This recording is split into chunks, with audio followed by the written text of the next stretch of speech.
Growing a business is kind of tricky right now. Supply chains are squeezed, tariffs and trade policies are dynamic, and cash flow, it's tighter than ever.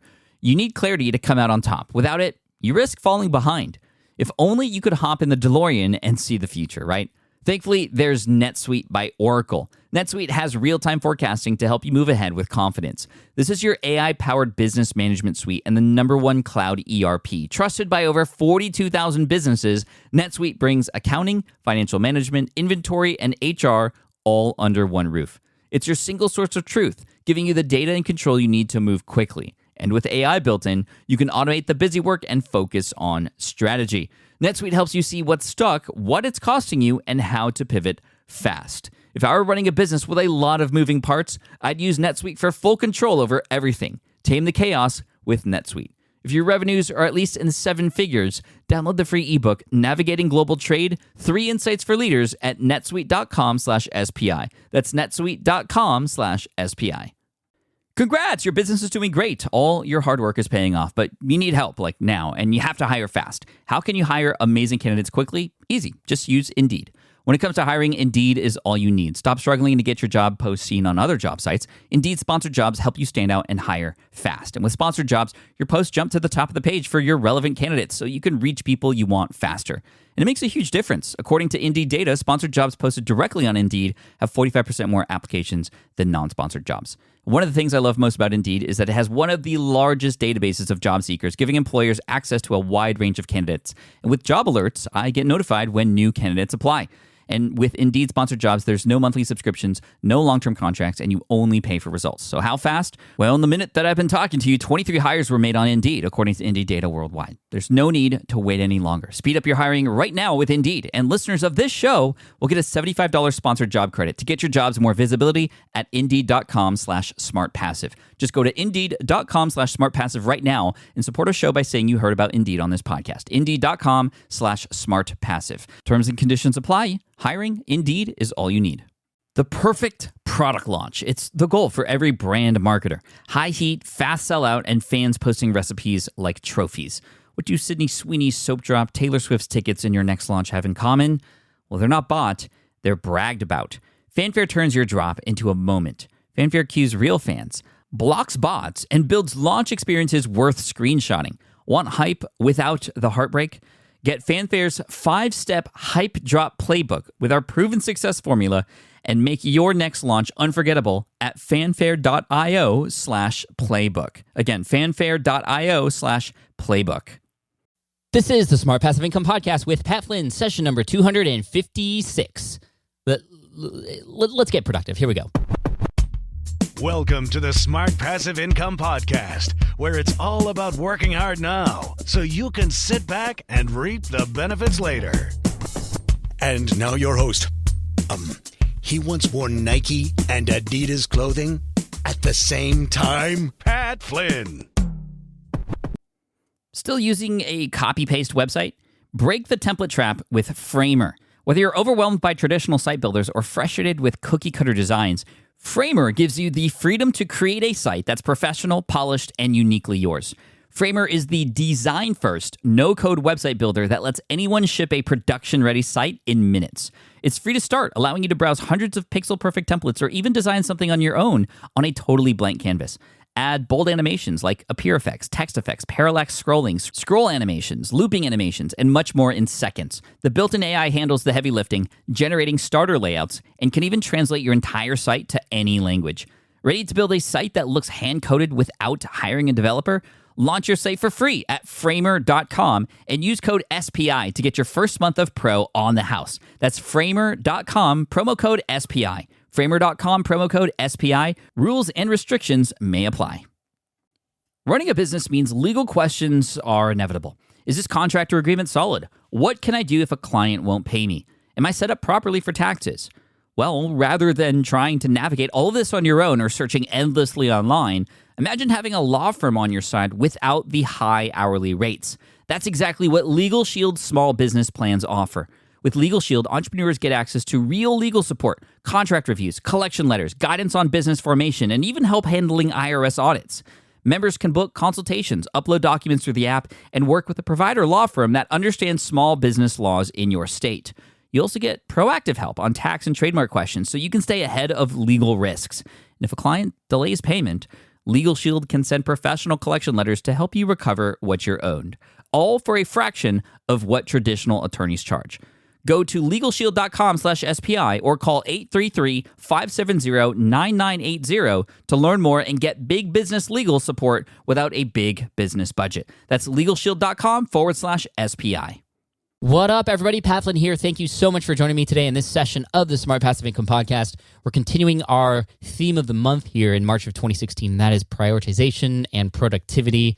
And we're going to continue that by talking with Mike Vardy from Productivityist.com. That's spelled Productivityist.com. He is somebody who, ever since I've started learning about him and what he does, who I consider to be a master of productivity. He teaches other people how to teach other people and their clients how to be productive. And so this is going to be a great episode. I learned a lot while talking with Mike. I actually got to meet him in person quite a few times in the past, and I didn't really know what he did until I knew I was going to be interviewing him. And then upon doing research, I got really excited. And actually at the beginning of this episode, I learned that I'm doing something myself that he teaches other people too, which was nice confirmation for me that I'm sort of doing things the right way. So you can begin to understand how you can make progress on projects. You can say yes or no to the right things, how to make sure you're saying yes to the right opportunities, how to, balance things so that you're not getting overwhelmed. I mean, there's so much gold information in this episode. I think it's going to be one of those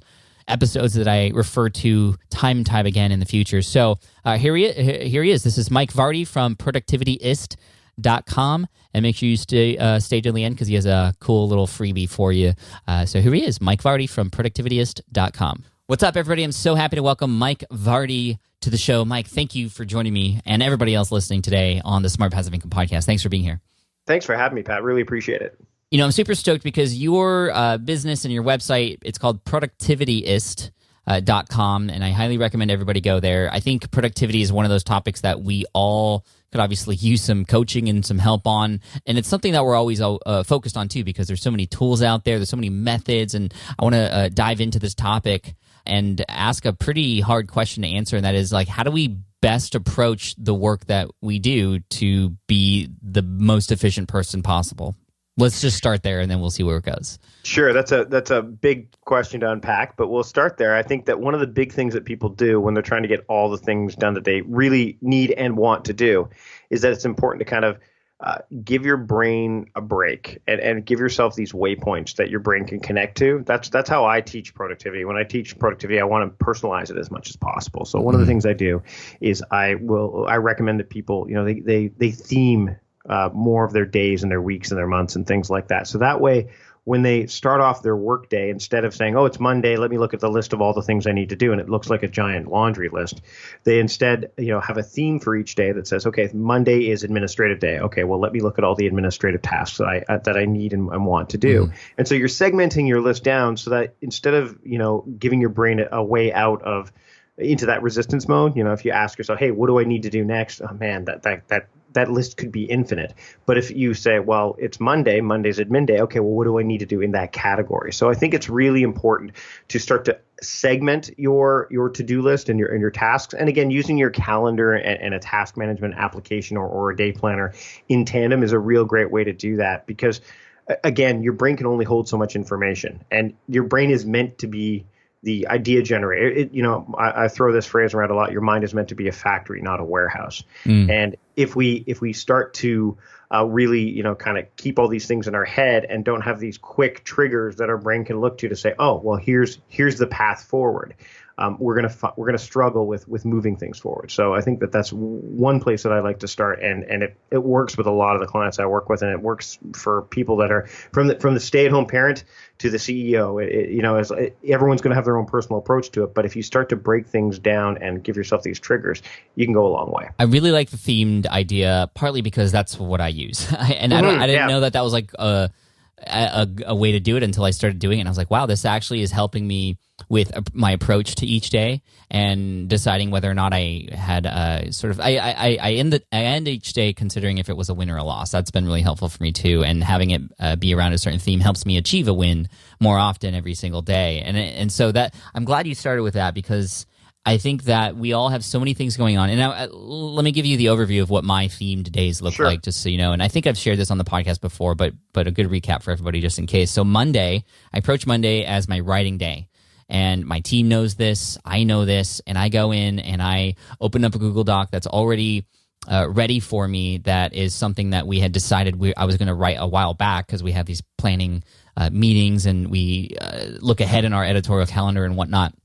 Because the thing that I was working toward in 2016 was I want to get rid of as much of that time as possible where I'm thinking to myself, okay, what do I do now? Mm-hmm. That is just such a time suck, and it makes me feel depressed when I get into that mode, because I feel like I'm wasting time, and I'm taking not time just away from my business and things I could be doing, but also time away from my kids, and that's a big motivator for me. So now even when I write, I go in, open a Google Doc, and I can see and have a starting point already. I already know what blog post I'm writing on Monday. I already know a few of the major points and things that I want to cover in that blog post. So again, I'm no longer thinking, well, what am I supposed to do now? So Mondays are my writing days, whether it's for my blog or emails or guest posts or whatever. Tuesdays are my recording days. So that's podcasts that, interviews where I have people on my show, or I record solo episodes, or I schedule when I'm on other people's shows on Tuesdays too. Wednesday is my meeting day, and that's when I can only allow myself, unless it's like an emergency, to meet with people. And I have team meetings that day. I have meetings in person or lunches scheduled on that day if people come down to San Diego, and that's sort of my meeting day, and that's all I do. Thursday and Friday are like cleanup, in case I miss something or whatever. And that seems to work out for me. What do you practice this as well? And what do your days look like? I do, and actually I do it for all 7 days of the week. Okay. And the reason is because, again, your brain can connect to, like on Saturday. I'll start with Sunday. Actually, I start my work week on a Sunday, and so Sunday is my planning day. So when I wake up on Sunday morning, I don't. Again, I have that same thing that you have. I have this path forward. So like, okay, well, Sunday's my planning day. So that's when I do all of my planning, all of my kind of my deep planning stuff. That happens on Sunday. Monday is my admin day, and the reason. And to clarify, and I think you've done this as well, is when you're starting to theme your days, work from your certainties backwards. So in other words, if you know that your kids are home from school on Saturday and Sunday, you're not going to make it a recording day, because that'd be absolutely ridiculous. Totally, so right. when you theme, you should work backwards from the things you know, and then you fill in the blanks afterwards, right? So Monday is my admin day. The reason it's my admin day is my wife is a partner on the business. She's home with me that day, so we do a lot of like the finance work and stuff like that, and any administrative work we need to do. Tuesday is my writing day, and that's because I want to get that stuff done early on in the week, and then I can do more deep work later in the week, and we'll get to that in a second. Wednesday is my audio video day, so like you, it's kind of my recording day. Mm-hmm. I do a lot more audio than video, although I am exploring more video in the coming months. But that's I designed that day to strictly go around that. And what was interesting is that when my son was out of school, when I was watching my son from home, Wednesday used to be my daddy duty day because he wasn't in daycare that day. And Friday was my audio video day. Mm-hmm. Well, once he went to school, I would get to audio video day, which was now Friday. I'd be exhausted, and the reason is because I was never working 6 days in a row before that. I had the. So the nice thing about theme days too is you can move them if you feel it's not working. Instead of trying to move a whole bunch of items, you just move the day, and the items will follow. Thursday is my training day. So what that is it's training myself. So any self-development I want to do, training my wife is also home that day. So she's learning more about online business and stuff. So I help her with that. Mm-hmm. So I do a lot of reading that day. So that's that's what I use for Thursdays. And Friday is my deep work day. So I generally have again, unless it's an emergency or something happens, I have no meeting scheduled that day, nothing. It's just deep work. No social media. I'll have scheduled stuff in advance. I dive into the deep work throughout the course of that day. And then Saturday is my family day. And you might think, okay, well, wait a minute. There's only one family day in there. True. But I also, since my wife works Tuesdays, Wednesdays, and Fridays, she's an acupuncturist. So she works out of her office there. Mm-hmm. On Tuesdays, Wednesdays, and Fridays, my kids are out of school at 2:15, 2:30. So I'm giving them 9 extra hours during that time. So I kind of categorize that time as family time. My work day is done at 2:15. So I kind of take it from there. And that's how I've done it. And one of the things that's really, really interesting for people who, if you don't think you can theme your days, like you and I have a lot more flexibility because we run our own businesses, but there's other people who have the 9 to 5 jobs and they say, oh, my days are too dynamic. it's still important to theme your days, because what about before you go to the office? What about when you get home? If you want to move things forward, whether it's, for a side hustle you might be working on, or maybe you just want to have a more fulfilling life in general, theming those days, even though your 9 to 5 might be very dynamic and you don't feel you can do that, it's still something that you can tether to and move forward and be more productive. Right. One thing that I've done on the personal side of things recently in terms of theming is I've been meal prepping. So on Sunday, I spend a couple hours going to the grocery store, coming back home, cooking everything that I'm going to be eating for the rest of the week. And that's been really handy too. So it's not just work-related stuff. It's all the stuff that goes around with whatever's happening in your life. So that's awesome. And I want to ask you, how did you get into teaching productivity? I'm curious. We gave everybody a quick win right now, theme your days, which I think is a huge one. And we'll get into some more tactics and stuff. I'd love to also dive in. I know you do a lot of client work and help people with productivity. I want to dive into that. And there's also this, like we talked about right before the show started, something about your book, which is really interesting. We'll get into those things, but really quick, like, what's the story of Mike Vardy? How did you get started with all this? Well, I was working at Costco. I worked at Costco for 12 years. I used to live near Toronto, Ontario, and I moved out west to Victoria, BC, which is where I live now. Mm-hmm. And I was working for Costco at the time. I was a manager, and I was managing 2 different areas of the building. And if you've ever been to a Costco, you know where the hot dog place is, the Buck 99 hot dog. Totally. I opened that department. I was the manager of that department, but I was also the manager of the area that sold the rotisserie chickens, which is at the exact opposite end of the warehouse. And the reason I had to get into productivity at that point in time, and there was no real digital tools that you could use. I was using like day planners and stuff, is because the hot dog stand is all impulse buys. People are not going in there to plan on buying a hot dog and pop. They happen to do it more often than not, but it's more customer service oriented. Whereas working in the service deli, it's more merchandising. So it's more planning, making sure you have enough food out for people, not so much front facing stuff. So I had to try to switch modes between being, the customer service person versus the merchandising person. Mm-hmm. So I really had to unpack that stuff. And that's kind of where it all got started. But then during my stay at Costco, I got back into comedy, which is what I did in high school, and I was going to go to theater school after it. Comedy, like stand-up? Yep. I did improv, sketch, so and cool. stand-up. Dang, yep. That's awesome. Yeah. So I got it back into improv with my roommate. My roommate and I were we joked a lot. He said, "You know what? You should come to this improv class." And I did, and I was hooked. That was it. And my career at Costco started to shift. I was trying to now manage a comedy career and Costco, and plus I just met my wife, so I was dating, and I was trying to do all this stuff. So I started to study like the David Allens and the Stephen Coveys, and I bought the Tony Robbins Time of Your Life stuff, and I was right into all that stuff. And as I slowly made my way out of Costco, I went from being a full-time manager to a part-time door greeter. Like when I was ready to make the jump into working online, I didn't outright quit, but I did something that no one really had heard of before. I said, I was a manager, and now I just want to be the guy clicking at the door. But it freed my mind up to work on the productivity stuff. But I was doing productivity comedy initially. I was doing a productivity parody site initially it was called Effing the Dog, which was a parody of Getting Things Done. It was FTD instead of GTD, and Getting Things Done is the David Allen methodology that I'm sure some of you might know of. Mm-hmm. I started to interview people like Seth Godin and Jonathan Colton and David Allen for a podcast that I had that was called Eventualism. And David Allen's people said, "Hey, you know what? You're pretty funny with this stuff. You're satirizing it, so you must know a lot about it. Would you like to write for the Getting Things Done blog?" And I said, "Sure." And they said, Don't make fun. Just don't make fun of us. I said, "That's fine. I could do that." And that started me down the path to becoming the productivity specialist. And then eventually strategist, which is where the term productivityist came from. Mm-hmm. I became the very thing I was parodying. But it was a long, you've seen that diagram online where it's like the path to success is not a straight line. This was not what I imagined I would be doing at all. And now I get to do the stuff. I get to perform on stage. You and I have spoken at the same events. That's something I wanted to do with comedy. I did have it. I worked in improv. I did stand up. My sketch troupe performed at San Francisco Sketch Fest and at DC Comedy Fest. We did a lot of that stuff. So I got to marry the comedy career, which I don't know if you know this, Pat, but you don't make a lot of money doing comedy. It's it's not something you can generally make a lot of money doing. Versus now I get to help people, entertain them, inform them all at the same time, and that's kind of how I got to where I am now.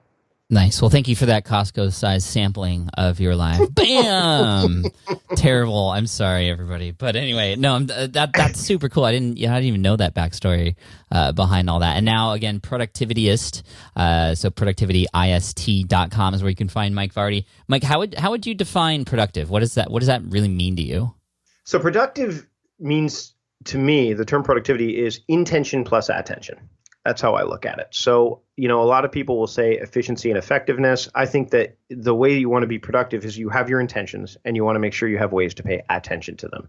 And one of the things a lot of people do is they pay attention to the wrong things. So their intentions never get moved forward. Well, then you're not really being productive. Mm-hmm. And if you have all these intentions, but you're not actually having a way, like a framework, like we just talked about, the theming of your days, to pay attention to them, then you're not moving those intentions forward. So you're also not being productive.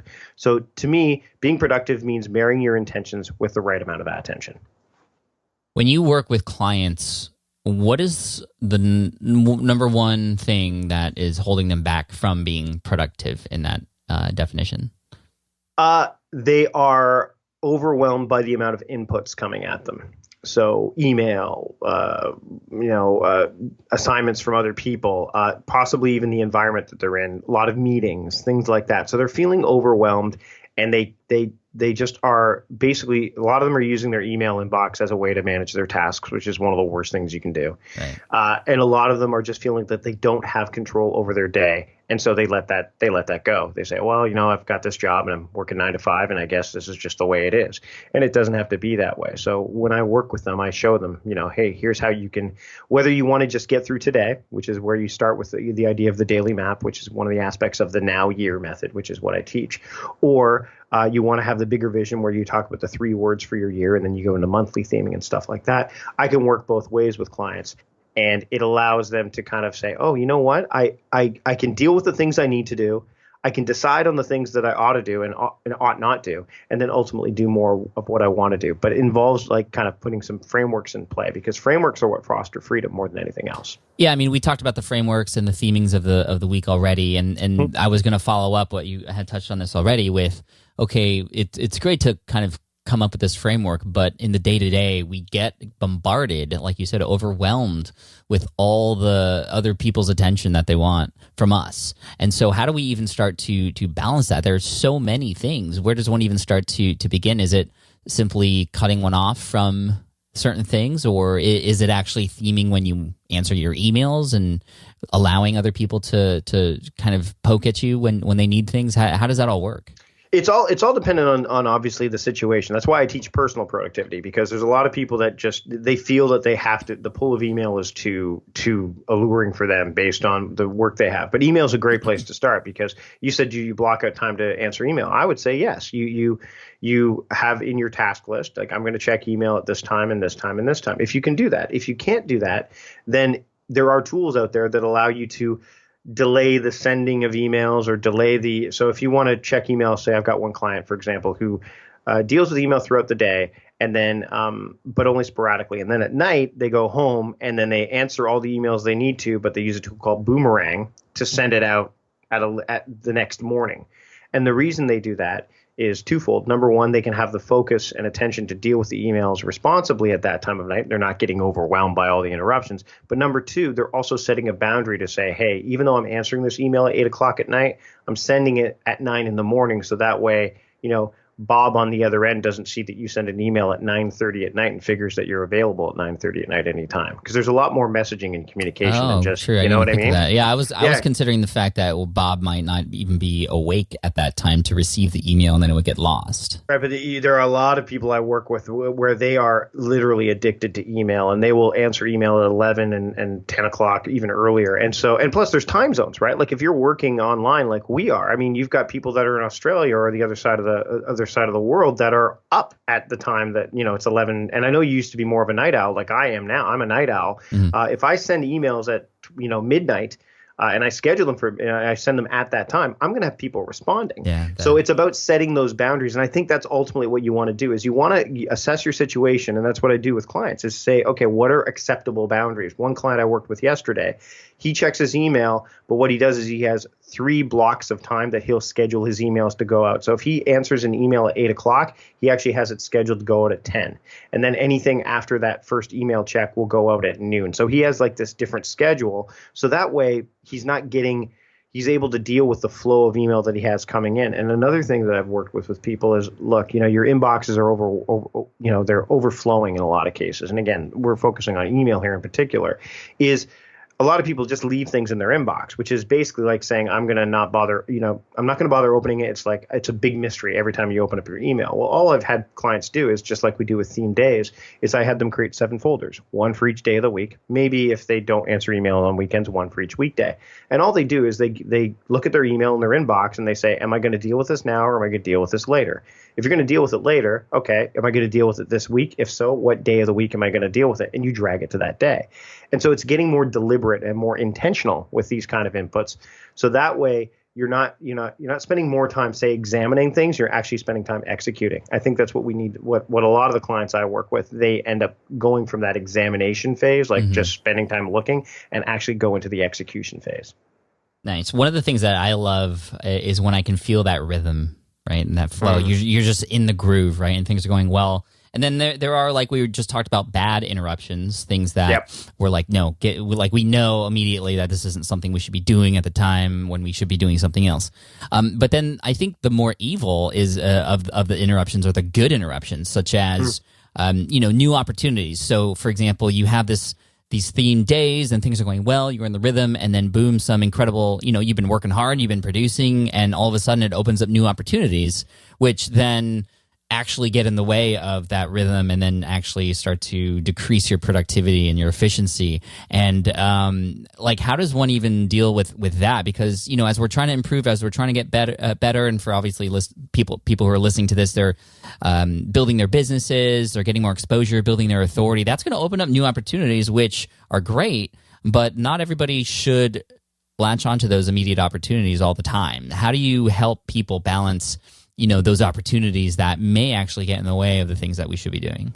Well, and that's the great thing about theming your days, right? Is that's why I love that, because it also allows you to deliberately delay things that are on those themed days. So, for example, if today I get an email from somebody that is a great opportunity, and today is my deep work day, I obviously answer emails on those days, but what'll happen is I will then, that's an interruption in that day. So if I take the time to take care of that, then my question, once I'm done dealing with that, isn't, okay, what now? It's, it's Friday, let's say. It's deep work day. Let me get back into the deep work stuff.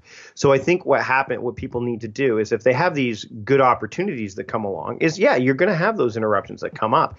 But the key is if you theme your days, or again, there's another type of theming called horizontal theming, which those of you out there who like to schedule every moment of the day, which I am not a big believer in, because again, when those opportunities or those distractions or disruptions come along, they can completely derail your plan. So horizontal theming would be, okay, I'm going to block out from 9 to 11 to work in communication, and from 11 to 1, I'm going to work on writing. So you could go horizontal with it. But what happens is that if you have these interruptions that come up at the end of the day, like you're talking about, Pat, you can see, okay, well, today was writing day.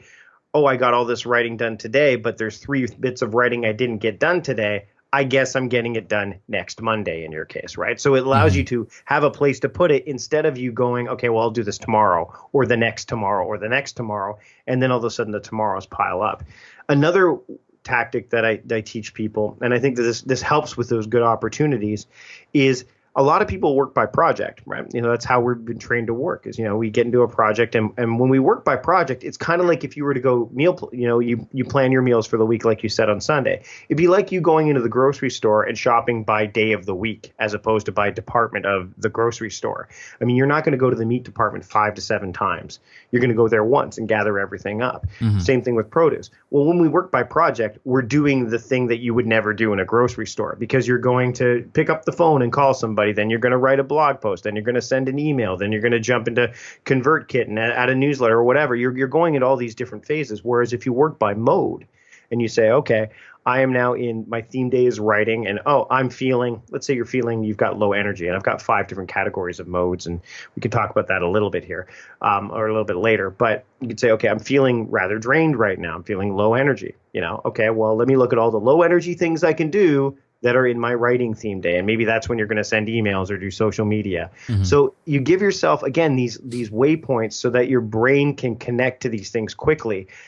So that way, when these opportunities do arise, you categorize them accordingly.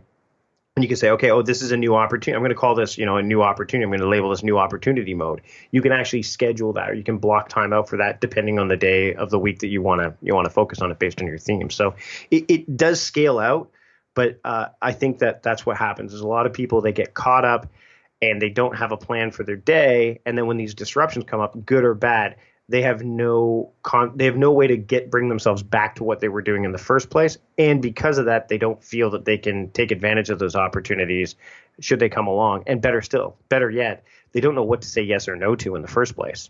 Yeah, let's talk about that really quick. I think that's a really important thing. And actually, I know you recently experienced something where you had said yes to something that was actually getting in the way of things, even though it sounded like it was one of those good opportunities. And what I'm talking about is Mike was actually asked to write the book on productivity, literally, but by a company out there that produces books on various topics. You can probably guess which one that might be.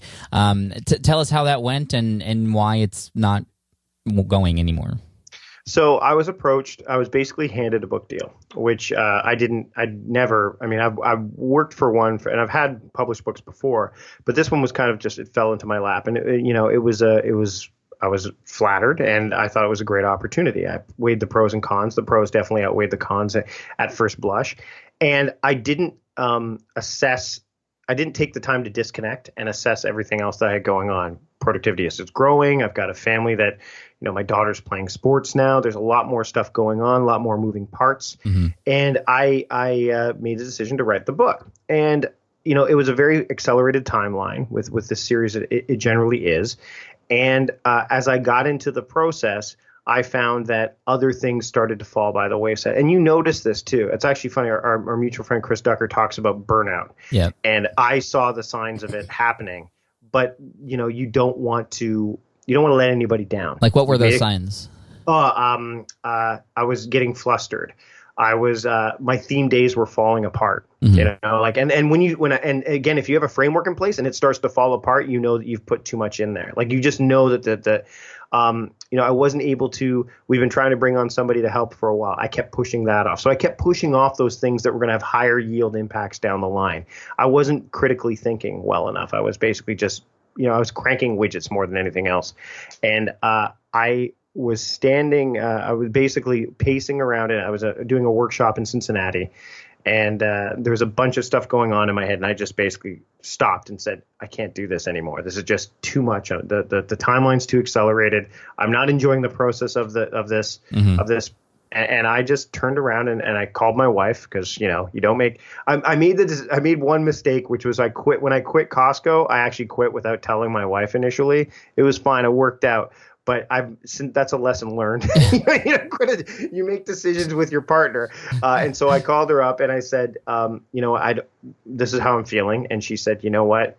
I'm seeing it affect you on a wide range of scales. So that's another thing you should do is ask people around you, like how, totally. And she basically called me out. And then she reassured me. She said, look, we don't need this. Things are working out really well. This is not the book you want to write. If this is how it's working for you. And I rescinded the deal. I backed out. Advance went back, all that fun stuff. And my shoulders felt, the weight was off my shoulders. Everything started to get back into the groove, not a routine, but a groove. And I think there's a very big difference between them. And yeah, it was a lesson learned. I probably won't get a deal with that particular company again, but lesson learned. One of the things that I didn't do, and there's that old adage, you teach what you need to learn the most. And in this case, it was one of those situations where I should have stepped back and said, you know what? No. So actually the default more often than not when you're building a business, especially if you've got a lot of moving parts, and high quality moving parts, is the default should almost be no before it's yes. And Derek Sivers has written about this, and I love Derek's work. The idea of, hell no. If it's not a hell yes, then it's a no. That's the kind of philosophy that I'm getting into my brain a lot more. And once you have that in there, then you start creating those boundaries. Like you said, on Wednesdays, you only have meetings on Wednesdays. I mean, that's you, and you create those boundaries using some tools. I use tools to do that because I'm a people pleaser. I like to say yes. I like to help people out, but by having these tools in place, it creates these boundaries. So I never have the opportunity to say yes or no. It's the tool that helps me with that. So, the lesson learned. And sometimes those great opportunities, you really need to take a step back and weigh them up against everything else that you've got going on, so that you can make the best decision for everybody, not just for you. Yeah, absolutely. You had mentioned tools. Are there specific tools that you feel people should be, you mean things like apps or? Yeah. I mean, I think that, again, I'm a big believer in self-automation first. So the idea of you and I theming our days, that's self-automation. That, you've got it in your head. This is what happens. But I think there's tools like I love using Acuity scheduling for my scheduling, because I can go in there and you can use tools like Calendly. Any kind of calendar scheduler that you can use, I think, is helpful. What's the one that you use? What's it called? I use Acuity, Acuity. And the reason I use it is because we can use it we have other coaches that we're working with now that are teaching because my client list is blown up. So we've got others that I've trained. And so we can all manage everybody within that. So, when we pay them and all that stuff, we can see what they've done and block things out accordingly. Okay. But it's like Calendly or Schedule Once, like those other ones that are well known. And I basically made it so that nobody can book interviews with me to be on my podcast other than Wednesday. So I never have to think about it again. Same thing with Tuesday. Tuesday is a day where I'm willing to take meetings with people versus, any other day of the week. So same thing. So it gives you the ability, like that tool in particular, gives you the ability to block out stuff. And for those people out there who are like, oh, I don't know, I like to have someone do it for me, or I don't like to send links off to people to say, hey, book a time. You're saving them time. Yeah. Instead of doing the email dance back and forth, which is a waste of time, a massive waste of time. You just say, hey, look, and have maybe a couple of different responses. If it's somebody that you don't really know very well, you can be a bit more, informal, or rather formal. But if it's somebody that you're going to say, hey, you know what? I just want to save us some time and energy here. Click on this link. You'll find a spot. It's automatically booked. I like to have it automatically booked so that if they pick it, it's the one they get. And I'll be there. And it really, once you get past that initial fear of, oh, well, I don't want to seem like I'm too important, it really works out well for you. So that's a tool I love to use. I'm starting to use tools like Zapier a bit more to automate outside of, but I'm not a huge fan of having too many things automated, because if you have too many things automated, then the likelihood of them breaking, especially since they're reliant on so many other services like Evernote, et cetera, that can be a problem too. And I'm a big believer in using a digital task manager for your to-do list, because while paper is great as, kind of a quick capture and get in front of your face kind of a tool, long-term storage for those ideas that you may want to approach, 3, 4, 6, 10 months down the road, having a digital tool to do that is far better. And the one I use with my team is Asana. And I'm a huge fan of that. And I use Todoist for my own personal stuff. So I actually have 2 of them, and again, just to make sure I don't miss anything, I actually have a task in Todoist that says every morning to check Asana. Like I need to be that critical about it, because if I'm not that critical about it, then that's when I run into issues.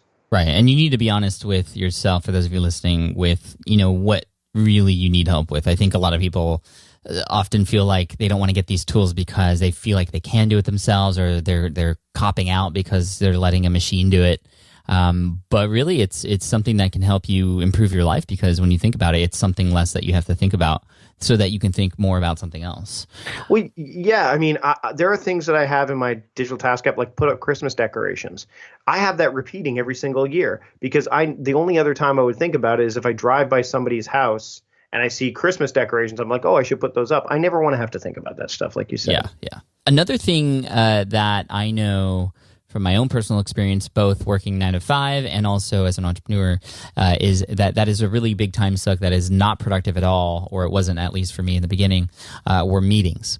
It's one of those, there are books on how to do meetings well and be more productive with meetings. So I'm curious if that's an issue that any of your clients run into? And if yes or no, either way, I'd love for you to speak on how do we make meetings more efficient, because a lot of times it's just this boring thing that sometimes happens and you feel like you just have to do it because it's just something you've always done. And, I'd love for people who are listening to this, especially those who are working 9 to 5, to maybe be able to, share something with their upper management about how they might be able to run their meetings better. Well, I think the one thing that a lot of people, when they're dealing with meetings, they are a huge time suck. So one of the biggest things that you might want to do, and Jason Freight's talked about this at Basecamp, is to have standing meetings. I love the idea of standing meetings because, and when I say standing, I don't mean like the same time all the time. I mean, you're standing up. Like literally standing up. Yeah. Because people can only stand for, 25 minutes at a time, half hour. They're not going to be able to stand for a full hour. So status meetings are some of the worst meetings. They're one of the worst meetings you could possibly have, because a lot of that stuff can be done without us actually having them, happen in person. You can have them, like, there's so many tools out there that allow for them to happen. The other thing that we have a product called Meeting Makeover where we dive into this a little bit deeper. But John Polstra, who actually produces my podcast as well, he's a meeting facilitation expert, and he's really good at this stuff, is an agenda. If you're going to go into meetings, they have to have an agenda, because if they don't, then you end up getting derailed like crazy. So having an agenda is really important, and making sure that there's a deadline as to when things can be added to the agenda. And there are, again, lots of tools out there. There's a Meeting Hero, there's do.com. There's a lot of them out there that you can actually have agendas built in that anybody can access on the cloud at any given time if you want. And then, the other thing is to have somebody facilitate the meeting that may not necessarily be the person that's in charge. So if you're in a larger organization, or if you're on a team, like you've got a small team, Pat, you could end up having somebody that says, hey, you facilitate this meeting to keep us on track. So whenever I have a meeting, John always facilitates it because he's really good at it, and he just keeps us on track. And I think that that's another area that you want to make sure that you have somebody that keeps you on track, that keeps the meeting flowing. And then the other thing is minutes. Minutes are important. And if you can record the meeting, and I know you're a fan of rev.com, I am too, record the meeting if you're doing it, let's say, virtually, and then send it off to rev.com or send it off to somebody who could transcribe, and then have those meeting minutes. Like, if you don't want to do them automatically, if you don't have somebody actually take them, you can actually have them transcribed and then edit them, so that way you have them to refer to later, and then post them somewhere where everybody can see them, whether, again, like maybe a Google Doc or Evernote or whatever you're using. But the thing about meetings, the other thing is to make sure Mondays are terrible days for meetings, and so are Fridays. So Tuesdays through Thursdays are other ideal days to have meetings, because Monday, first off, no one's going to have any. They're just getting back from the weekend, and they're going to have a whole slew of stuff, yourself included. And then Friday, everyone's on wind down, right? So Tuesdays and Thursdays tend to be the best times to have them. Think about webinars. Webinars generally happen on Tuesdays and Thursdays, and sometimes Wednesdays. Same kind of deal. And again, keep them short, like 25-minute meetings, half-hour meetings. There's a productivity methodology called Holacracy. Don't know if you've heard of it, but it's a lot of meetings. It's very meeting heavy, but they're small groups and short meetings. And it really, really works in that environment. Medium uses it. I think Square uses it as well. And so there's these little tiny satellite meetings that happen more frequently, but they're driven, they're focused, and only the essential people are there at any given time. So I think having those strategies in mind are key. And if you don't need to be at a meeting, don't go. Like, if you don't need to be at that meeting, find out if you even need to be there. If your presence isn't actually required, then just, when you have minutes and you have a proper agenda and everything set up, you don't have to attend as many meetings. I have clients I had one client, and he would sit in on every meeting. And I said, the reason, why are you sitting on the meeting? He goes, well, I'm just sitting there. I'm doing other work while I'm sitting there. I'm like, well, A, you're disrespecting the meeting, number one. And number two, I said, you're meeting with these clients who you've got your subordinate who is supposed to be handling a lot of the relationships with these clients.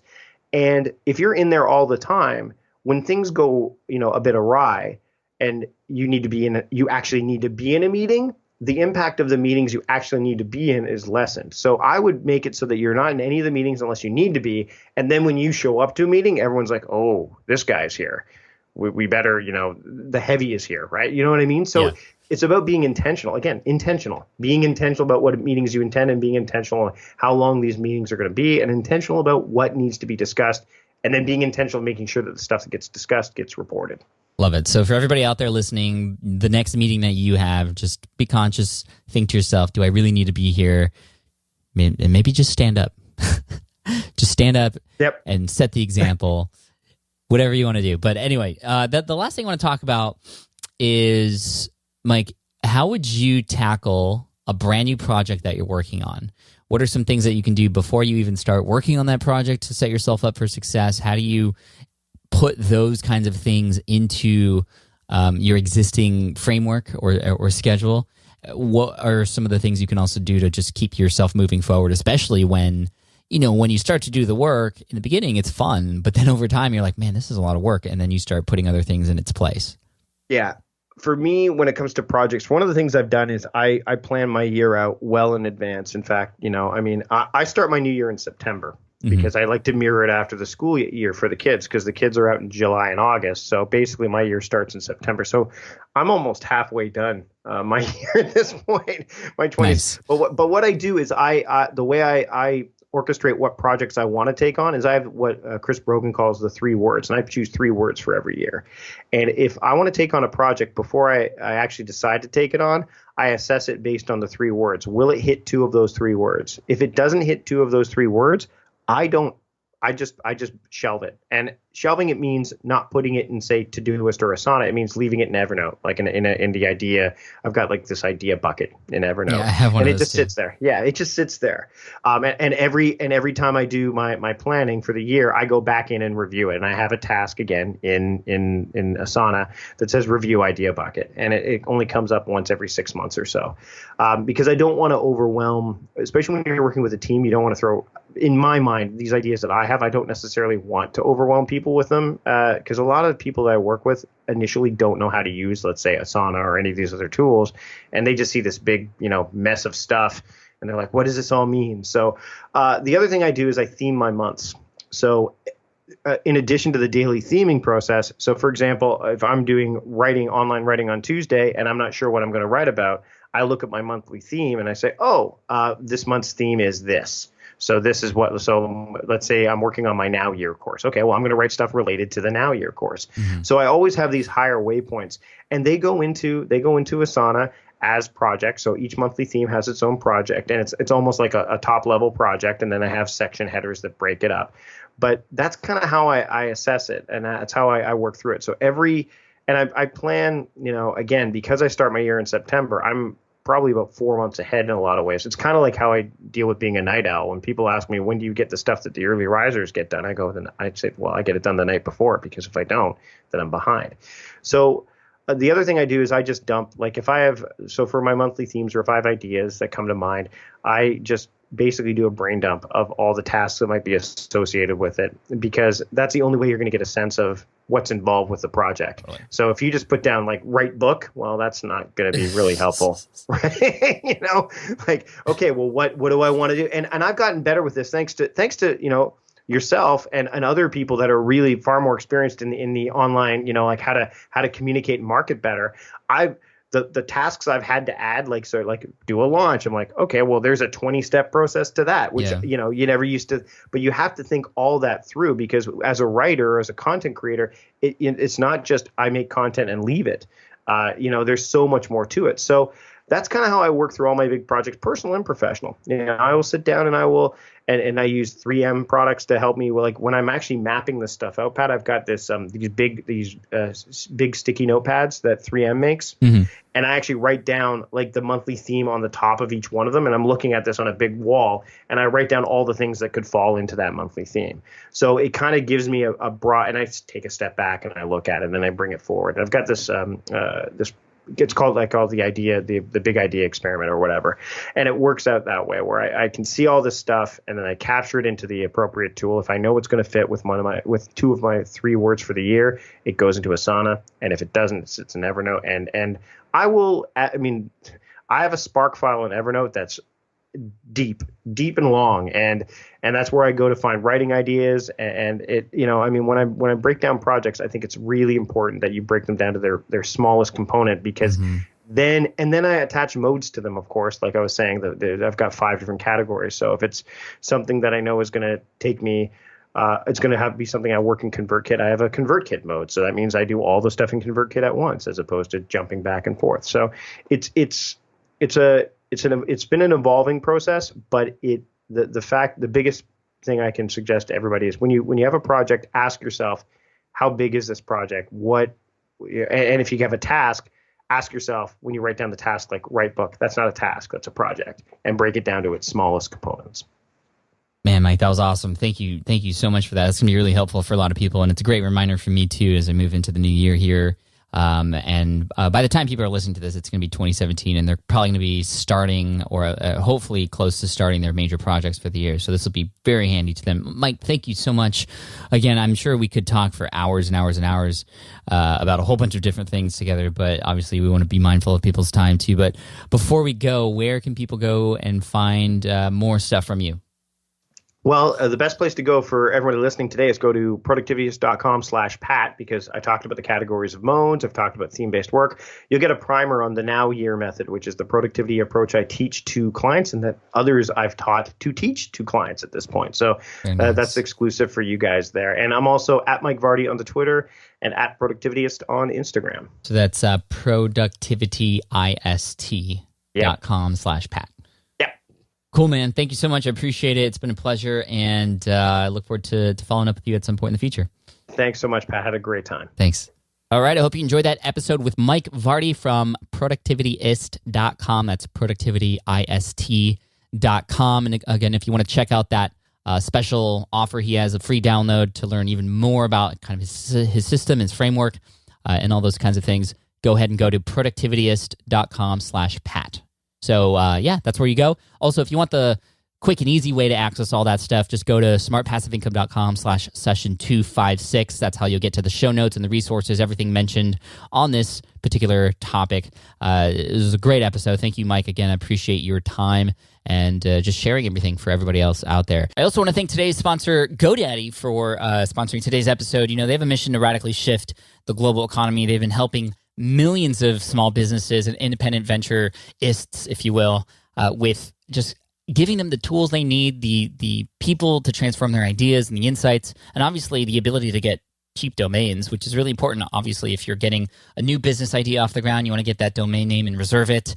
You want to get domain names to forward to special parts of your website, especially if you have a podcast or do any YouTube videos, or you are just in person, want to share something that's easy for people to get to. For example, if I share podcastingtutorial.com, which was registered through GoDaddy, you can easily get to my podcasting tutorial. If you go to willitflybook.com, that easily just brings you to amazon.com for you because it just uses GoDaddy to forward through into that domain. And I have dozens of other ones that work in the same way that I've mentioned in other podcast episodes. So you can actually right now get a special discount on a GoDaddy domain if you use the code SMART30 at checkout.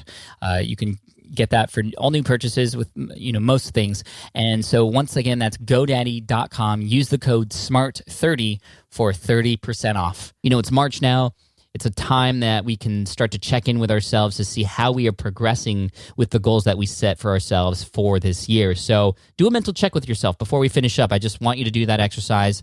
Just think to yourself, how well are things going this year at this point? Are you actually doing the work required to meet those goals that you wanted to accomplish this year? And if not, well, now's a good time in March to kind of reassess, to readjust, to adapt to certain new situations that have come about. I know what that's like because I got 2 kids and I'm always having to adapt. And yeah, it's one of the best things you can do, that little quick mental check-in. So do that with yourself and then use some of these frameworks that Mike talked about to help set yourself up for success for this year because you still got plenty of time to get things done. So keep up the good work. Take care. And I'll see you in the next episode of the Smart Passive Income Podcast next week. If you haven't subscribed yet, please do that. And if you haven't left a review, I would love one. I read them all, and I'm just so thankful for all the support. I appreciate you. See you next week. Bye. Thanks for listening to the Smart Passive Income Podcast at www.smartpassiveincome.com.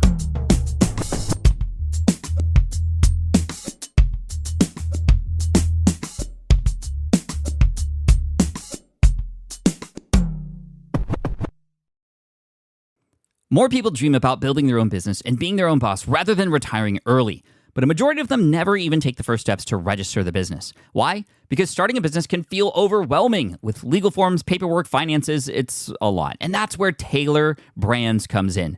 Taylor is a complete business builder designed to make launching your business simple and stress-free. You can register your LLC in just minutes, keeping your personal and business assets separate from day one. And from there, you can get access to everything you need to get off the ground, from legal documents, licenses and permits, invoicing and bookkeeping tools, and even a 100-day business coaching program to help you hit the ground running. You'll also get a free personalized business plan, branding tools, and so much more. And of course, our listeners get an exclusive 35% discount to get started.